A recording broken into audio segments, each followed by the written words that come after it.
আজকে গীতা নিয়ে কিছু কথা বলতে চাই। আসলে গীতা গ্রন্থটি আমরা কেন পাঠ করব বা গীতা গ্রন্থের রহস্যটা কী? আমরা জানি যে গীতাটা কৃষ্ণের বাণী, কিন্তু এই গীতার একটি কেমন গ্রন্থ, এটি কি আমাদের পাঠ করা উচিত কি না, বা এটার মধ্যে কী আছে? আমরা যদি একটা জিনিস লক্ষ্য করি,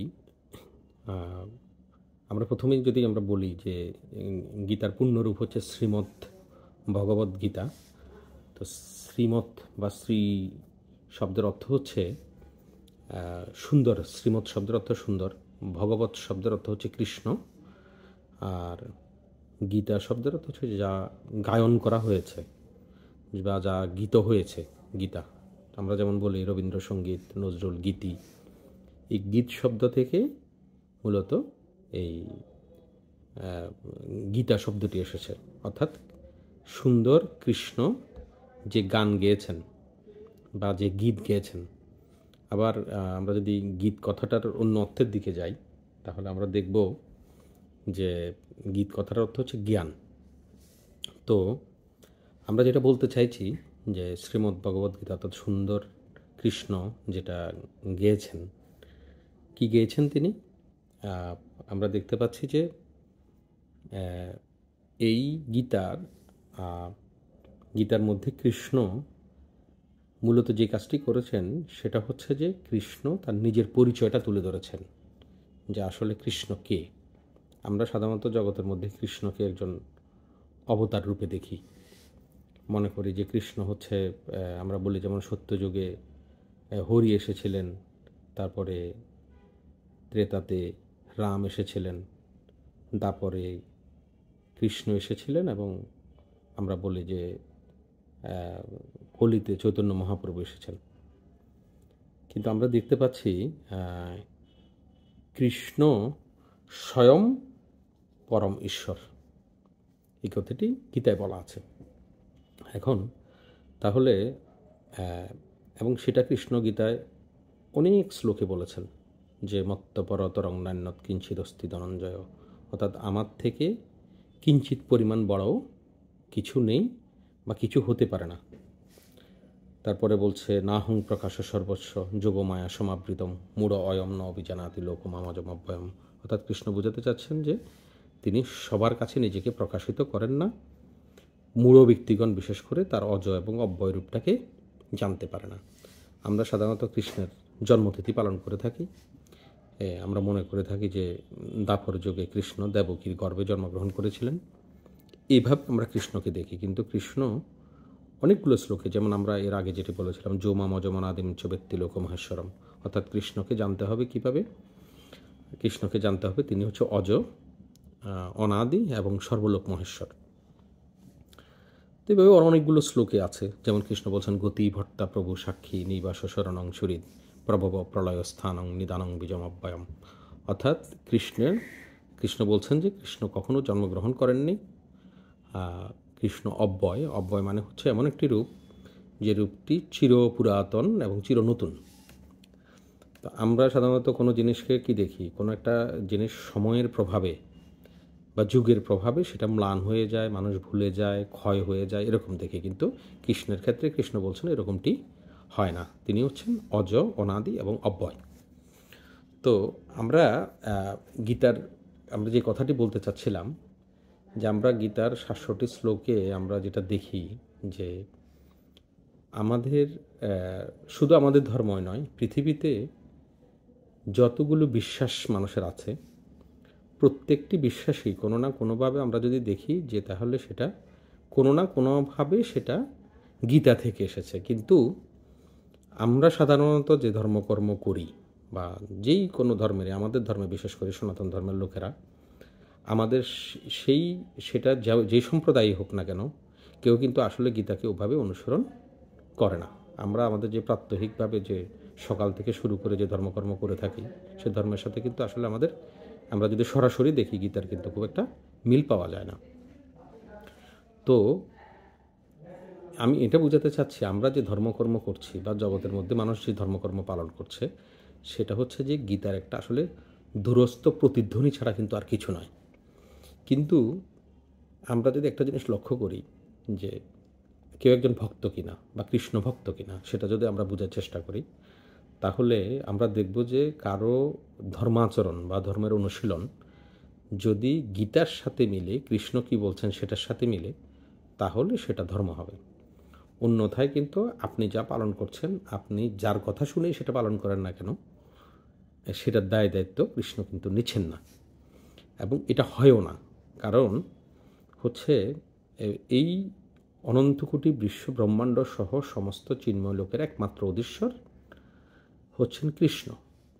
সুতরাং আমরা যেটা পালন করছি সেটা যদি কৃষ্ণ থেকে না এসে থাকে, কৃষ্ণের অনুমোদন যদি সেখানে না থাকে, তাহলে আমাদের এইসব ধর্মকর্মের পালন আমাদের জন্য সাময়িক কিছু ফলাফল বা শুভ কিছু নিয়ে আসতে পারে, কিন্তু অন্তিমে সেটা এরকম নাও হতে পারে।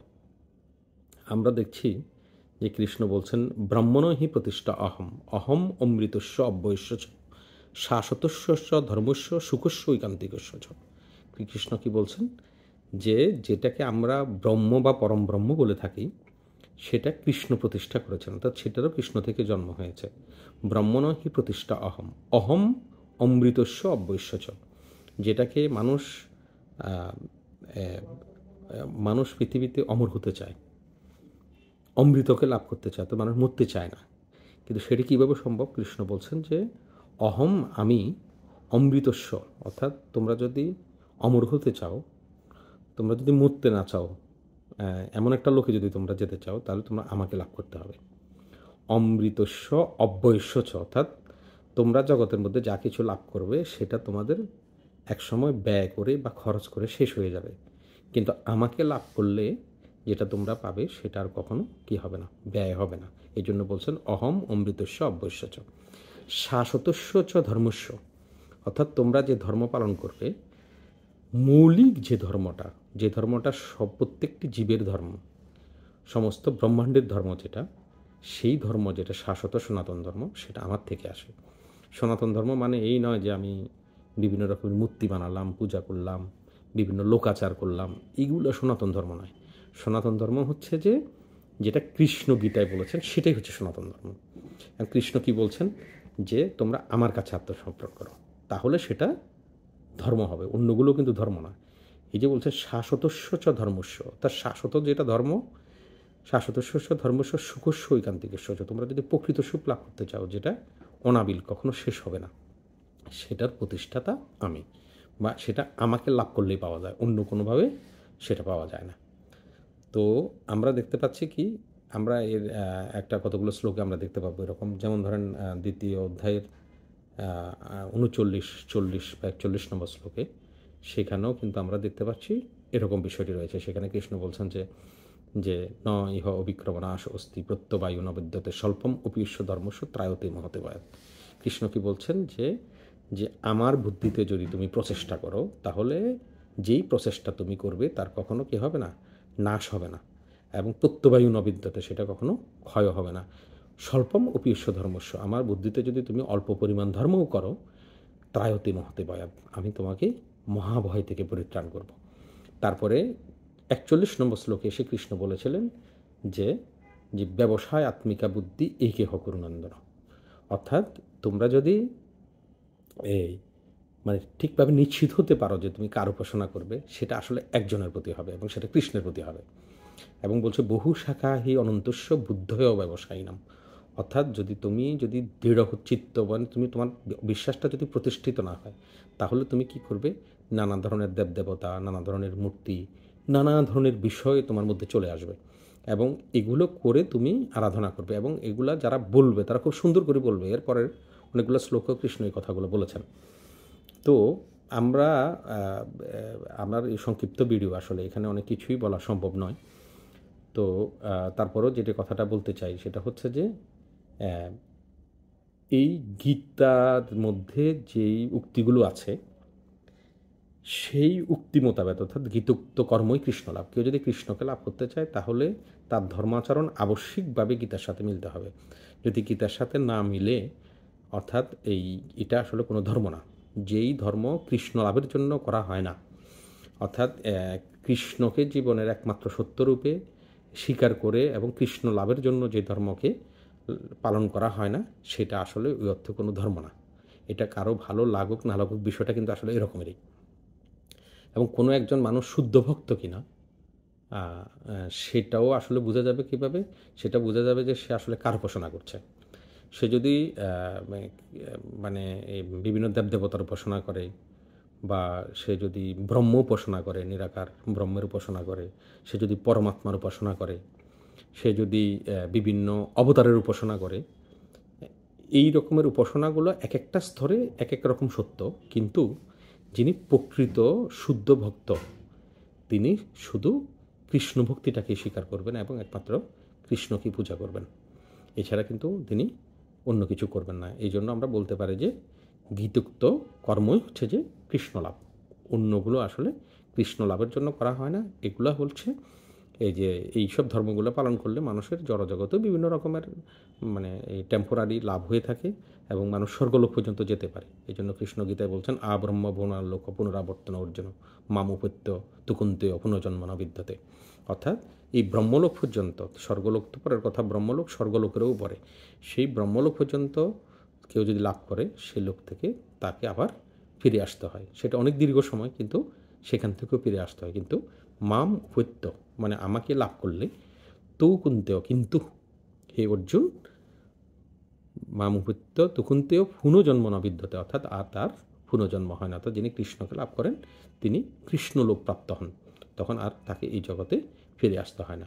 এই তাইলে আমরা দেখতে পাচ্ছি যে আসলে যে প্রকৃত যে কৃষ্ণের কথা, এগুলো কি শিক্ষা, এইসব শিক্ষা গীতার মধ্যেই আছে, ধারাবাহিকভাবে আছে। কৃষ্ণের অন্যান্য কথা অন্যান্য গ্রন্থের মধ্যে পাওয়া যায়, কিন্তু ধারাবাহিকভাবে কৃষ্ণকে কিভাবে লাভ করতে হবে সেই বর্ণনাটুকু আমরা শুধু এই শ্রীমদ্ভগবত গীতার মধ্যেই দেখতে পাই। ধন্যবাদ সবাইকে।